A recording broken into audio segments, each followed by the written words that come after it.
3 months ago, while going through my late grandmother's belongings, I discovered a key hidden inside her Bible. It was taped to the inside back cover, bearing a single word in her careful, old-fashioned handwriting, Leanne, my mother's name. Initially, I dismissed it as just a forgotten spare house key. I couldn't have been more wrong. That small piece of brass didn't open a door. It unlocked my family's entire past. My name is Carla Whitmore, and I'm 36 years old. I grew up in Harlan County, Kentucky, in a home perched halfway up a ridge, complete with a gravel drive and a slanted front porch. My grandmother, Opal, lived just 11 miles down the road in a white clapboard house, framed by rows of Sharon bushes. For the first 12 years of my life, I spent nearly every weekend at that house. But the summer I turned 13, those visits inexplicably began to thin out until we stopped going entirely. Being a kid, I just accepted it the way kids accept most confusing things. I categorized it as mysterious grown-up stuff and simply moved on. My father, Roy Whitmore, was a coal plant foreman, steady, quiet, and deeply respected in our town. He was the kind of man people called dependable, wearing that reputation like a badge of honor. My mother, Leanne, was a homemaker who kept our house so immaculately clean it felt like a silent warning. Don't make a mess. Don't leave a mark. Don't ask questions that might leave a stain. I was the rule follower, while my younger brother, Dale, got away with everything thanks to my father's eyes and my mother's effortless charm. I existed somewhere in the middle, smart enough to notice the cracks, but trained well enough to keep my mouth shut. Looking back, the signs were always there. When I was 9, I overheard my parents arguing in the kitchen in hushed, tight voices. My father's tone was flat, like a door slamming shut, while my mother sounded like she was desperately trying to maintain control. I caught fragments. My father saying she should have told him years ago, and my mother replying that she was terrified of what he'd do.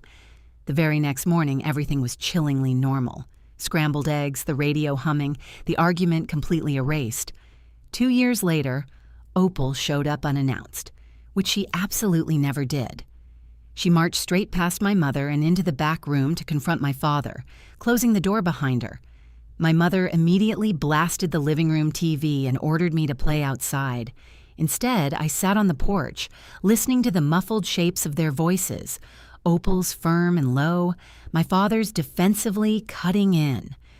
When Opal emerged 20 minutes later, she looked at me with an expression I couldn't identify at the time. I have a word for it now. It was profound grief. After that day, she didn't step foot inside our house for 2 years. Then came the envelope.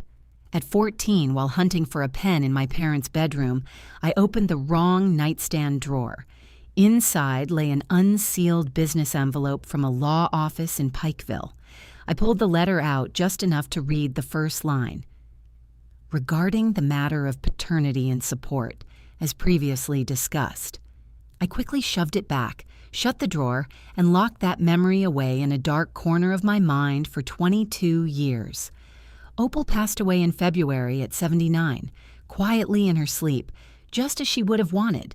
I live a small, deliberate life outside Lexington now as a pharmacy tech, so I had only made it back to Harlan twice during her decline. After the funeral, while sorting through her white clapboard house, I found that worn brass key, taped inside her King James Bible with my mother's name written on yellowing masking tape. I held it for a long time before taking it home, where it sat on my nightstand for 6 weeks. I told myself it was just a shed key, but I kept turning it over in my hands, my mind constantly flashing back to that paternity envelope. In April, I casually called my mother and mentioned finding the key with her name on it. The pause on the line lasted a beat too long before she claimed she had no idea what it was. When I pointed out she hadn't even seen it yet, she hastily suggested I just throw it away. I didn't throw it out. I drove down to Harlan unannounced the following weekend. Using my old house key, I let myself into Opal's empty house and scoured every room, but the little brass key fit nothing.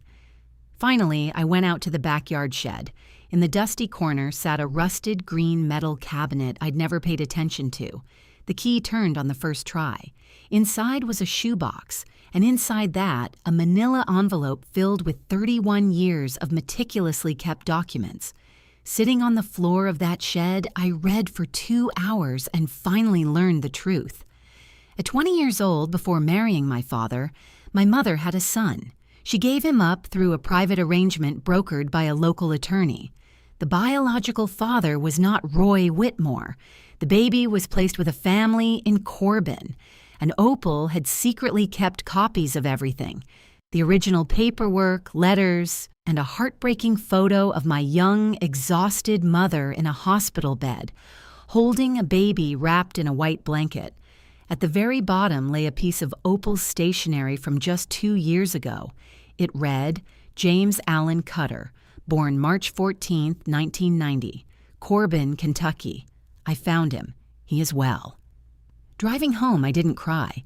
Instead, I felt the entire landscape of my childhood violently rearrange itself. Every ceased visit, every tense Sunday dinner, suddenly made perfect sense. Opal had been watching a woman who had buried a piece of her soul and falsely called it peace. I didn't call my mother that night. Instead, I found James Allen Cutter on Facebook. He was 34, living in London, Kentucky, and he had my mother's exact eyes. After staring at his photo and rewriting my message 7 times, I reached out, explaining I had his grandmother's documents and didn't want to intrude, but felt he deserved to know. He replied in 4 hours, revealing he'd been exhaustively searching for 12 years. His only question, is it possible her name is Leanne? I closed my laptop and finally called my mother. I was done easing into things and smoothing over edges for this family. I bluntly told her I found the cabinet, the envelope, and James.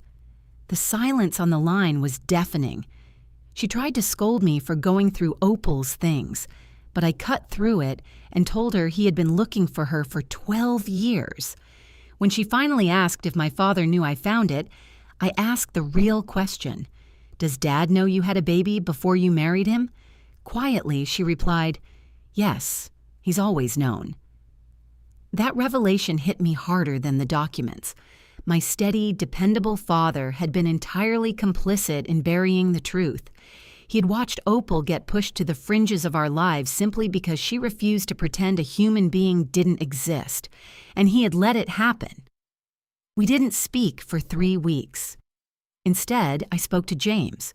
On a 2-hour video call, he told me about his wonderful adoptive parents and his painfully fruitless 12-year search for his origins.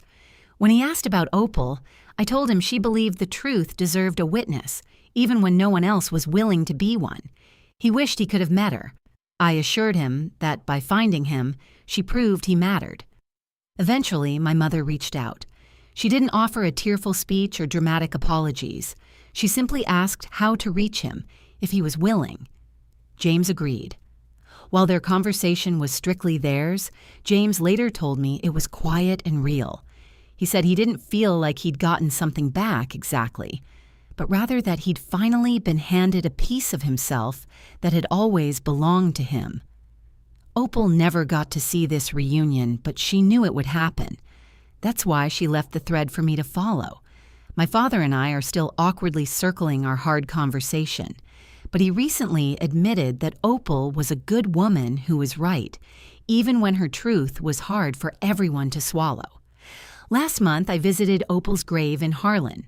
I stood by the cedars and told her out loud that I found the thread and that everything was okay now. Silence in a family is never neutral. It aggressively presses and shapes everything around it, much like water carving a deep groove into stone. I spent my life unknowingly navigating that heavy silence, while my grandmother spent 31 years boldly refusing to. She locked the truth away because she knew someone down the line would inevitably need it. I needed it. James needed it. Some truths just arrive on the timeline of whoever is brave enough to preserve them. I still carry that small, worn brass key on my keychain. It doesn't open anything anymore, but I keep it there because some things are worth carrying just to remember the heavy price someone paid to hold on to them. If you have something locked away in your family history, remember this. Someone kept that record because existing deserves a witness. Don't let the silence win.